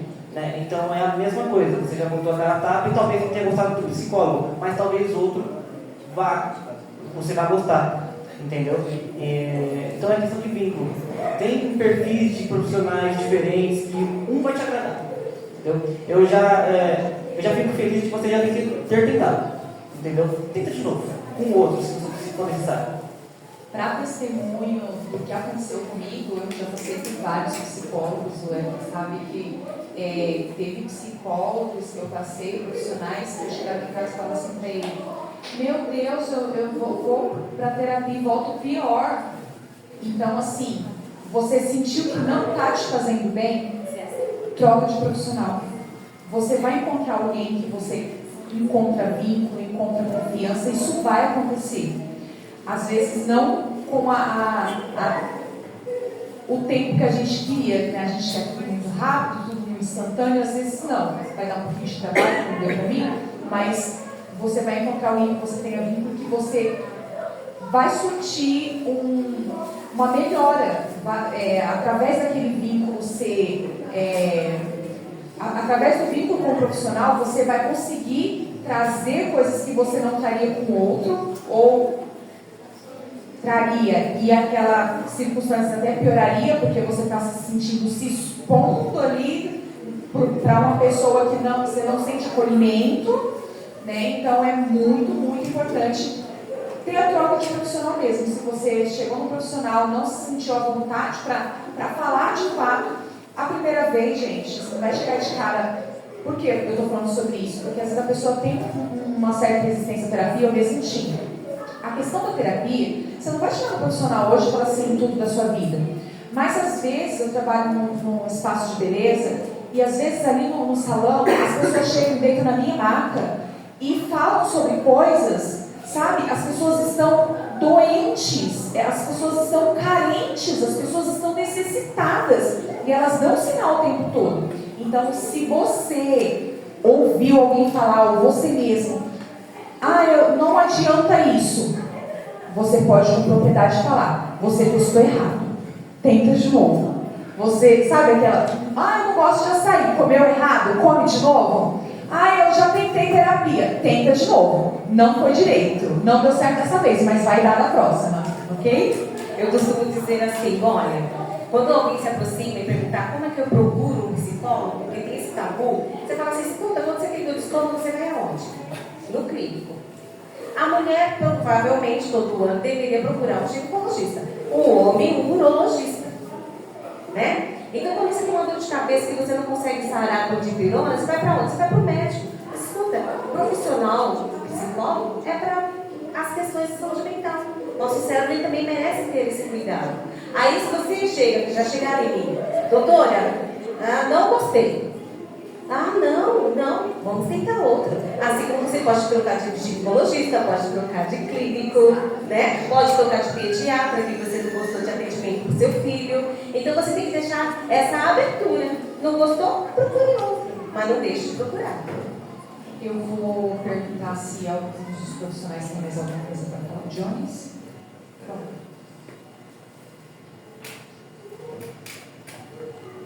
favor. Eu dou treinamento na parte de check-out, né? Check-out e outro treinamento que eu dou também numa rede de mercado. Igual ela falou aqui, é como vou procurar uma ajuda, né? Lá o pessoal, às vezes eu falo sobre psicologia, procurar ajuda de um psicólogo, principalmente para a parte de quem atende o cliente ali, operadores de check-out, operadores de caixa ali. E aí eu falo sobre psicologia, eu falo sobre psicólogo, né? Procurar uma ajuda. E aí o pessoal fala assim, não, mas psicólogo é coisa de doido, vou procurar, não estou doido. Muita gente fala isso, né? Aí às vezes a gente, olhando o pessoal, um já fica cutucando o outro, fala assim, esse aí precisa de uma ajuda, né? Eu já penso, e aí eu chego nessa pessoa e pergunto. Aí a pessoa vai falar assim, não, realmente eu passo com um psicólogo, né? E a parte do CD, que comanda tudo isso daí, eles não sabem disso. Comecei a fazer um levantamento. E aí muita gente mesmo precisava de psicólogo, precisava de uma ajuda, né? E não tinha essa ajuda. E aí eles vão fazer um piloto para começar a atender loja por loja, um psicólogo ir lá em loja por loja, ter esse atendimento com o pessoal, direto com o pessoal. Muita gente se afasta muito de psicologia, né? Não lembro qual é o CID agora, mas eu sei que tem, né? E o pessoal se afasta, às vezes as meninas choram, desabafa chorando, né? Chora, fica chorando, vai pro banheiro chorar, porque às vezes o cliente passa lá, fala, xinga, às vezes maltrata as meninas lá. E aí eu fiz esse levantamento, passei para eles, e eles vão começar a fazer um piloto para atender todas as lojas de psicólogos. Isso é só um... Para vocês terem uma ideia, tem pacientes que às vezes, na primeira consulta, senta na cadeira sem falar nada, ninguém falou nada, e começa a chorar, desaba a chorar. Ou seja, aquela pessoa está guardando uma coisa, uma dor, há muito tempo. Então, esse tabu de que a psicologia, de que passar no psicólogo é torturador, essas coisas, faz parte porque a psicologia é uma ciência nova e ela está se expandindo agora. Eu tenho uma crença, achismo meu, de que assim como a medicina avançou para ter especialidades, um profissional especializado para cada área, isso vai acontecer também com a psicologia no futuro. Porque são muitas questões. O suicídio, por exemplo, o manejo do suicídio, ele é muito delicado, tem uma abordagem específica para fazer, é o padrão ouro para fazer esse manejo. Então, inclusive entre os profissionais, não é qualquer profissional que vai ficar com o caso, dependendo do caso.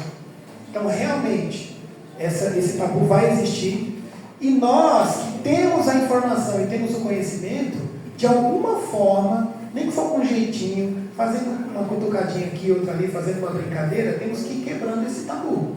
Então a pessoa fala, é coisa para dor, né? Quem não é? Né? Então, é mais ou menos por aí que eu acredito que vai acontecer essa mudança.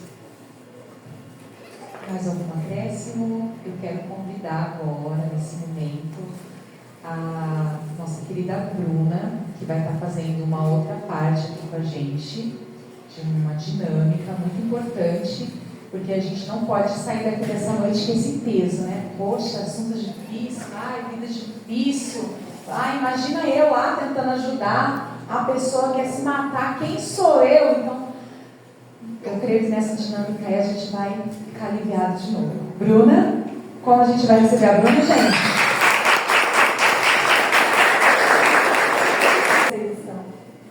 Primeiramente, gente, parabéns pelo trabalho, pela iniciativa. É um assunto muito importante, sim, como foi falado aqui, deve ser tratado. Mas como a Priscila falou, a gente não pode sair com esse peso, né? Porque é um assunto importante, mas é sim um assunto muito pesado. Então eu vou precisar da ajuda de vocês. Eu nomeei esse momento de conexão com Deus, né? Nós vamos fazer agora, até perguntei para a Pri. Eu falei, Pri, o pessoal que vai vir, como que é? A gente tem a mesma fé, porque eu pensei em fazer alguma coisa, de repente, se eles não tiverem a mesma fé, não vai entender. Aí a Pri falou, não, Bruna, somos todos da mesma fé. Então, perfeito. Então, eu vou pedir a ajuda de vocês. Eu gostaria que vocês ficassem em pé. Sempre, eu quero que vocês formem uma roda. Vamos ver se a gente vai conseguir. Tem bastante gente. Formem uma roda aqui, dá a mão pro pessoal. Uma roda. Vamos lá, gente. Uma roda. Vamos lá. Vocês também são muito bem-vindos.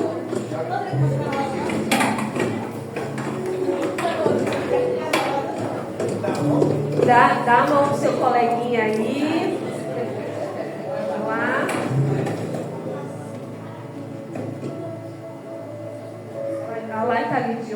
crianças, vou pedir para vocês fecharem os olhos.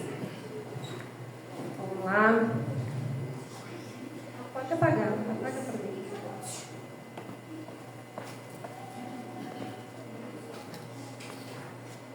Eu quero que vocês respirem fundo.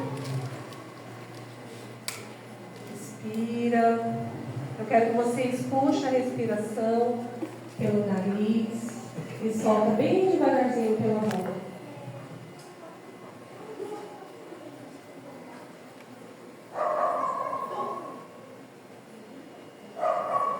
Respira. Bem fundo.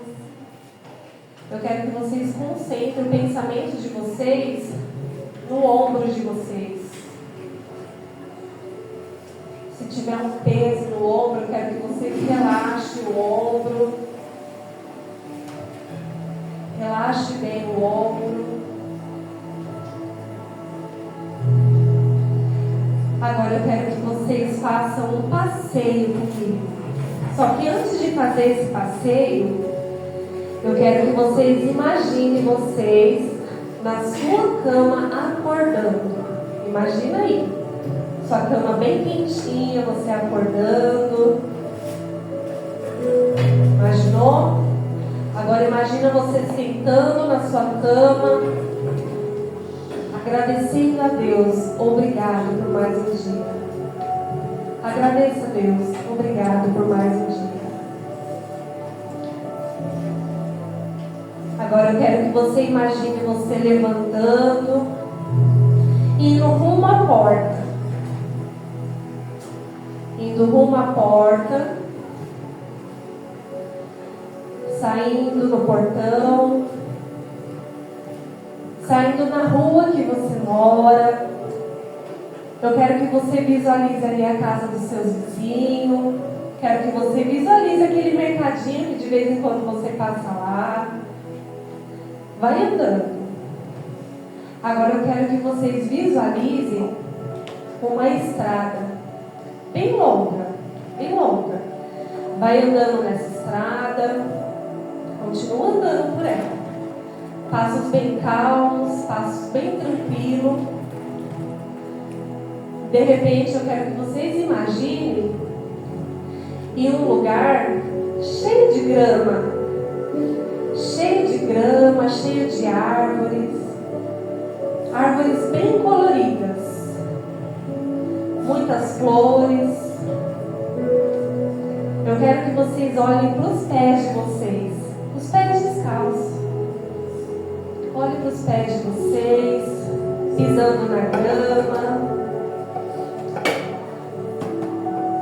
Eu quero que vocês tentem imaginar sentindo o vento. Sinta o vento. Aí vocês olham para frente e eu quero que vocês imaginem como se fosse um encontro com Jesus. Imagine. Imagine se vocês encontrassem Jesus neste lugar. Eu quero que vocês se conectem com Jesus nesse lugar. Nesse lugar tranquilo, nesse lugar leve. Eu quero que você se conecte com Ele. Fale para Ele tudo aquilo que você deseja falar. Tudo aquilo que está dentro do seu coração. Porque é só você e Ele. É só você e Ele. Mais ninguém. Se você sentir vontade de chorar perante Ele, chora. Não tem problema. Porque Ele está ali para te ouvir. Se você quiser glorificar Ele, glorifica também. O que você sentir falar, fale.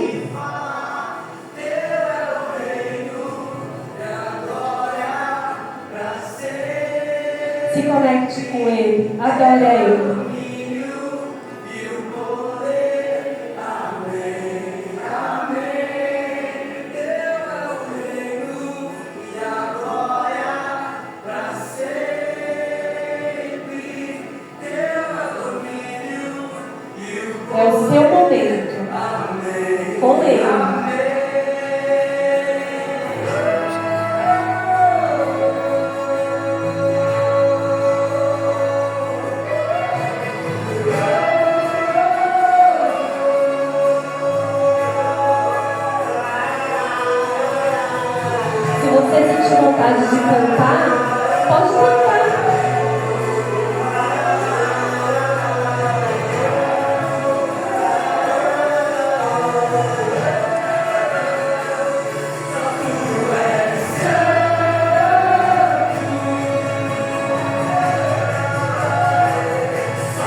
O Senhor é a nossa esperança de que dias ruins sempre passam. O Senhor, meu Deus, nos diz que toda situação ruim passa. Nada é para sempre, nenhum sofrimento, nenhuma lágrima, nenhum choro, nenhuma tristeza dura para sempre. Porque o Senhor é a nossa paz, o Senhor é a nossa alegria. Ah, Jesus, nós queremos estar todos os dias na Tua presença. Nós queremos estar todos os dias na Tua presença. Ah, Jesus, age em nosso meio essa noite. Derrama o Teu bálsamo essa noite.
Aleluia, aproveite esse momento para falar com Jesus.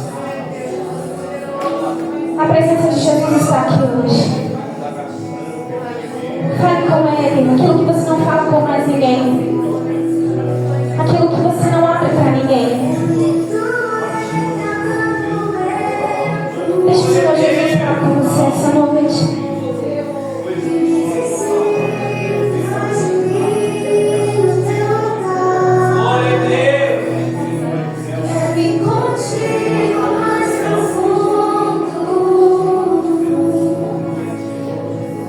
Segura aqui, eu não sei.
um pouquinho do abraço de Cristo. E espero que você tenha entendido que você não está sozinho.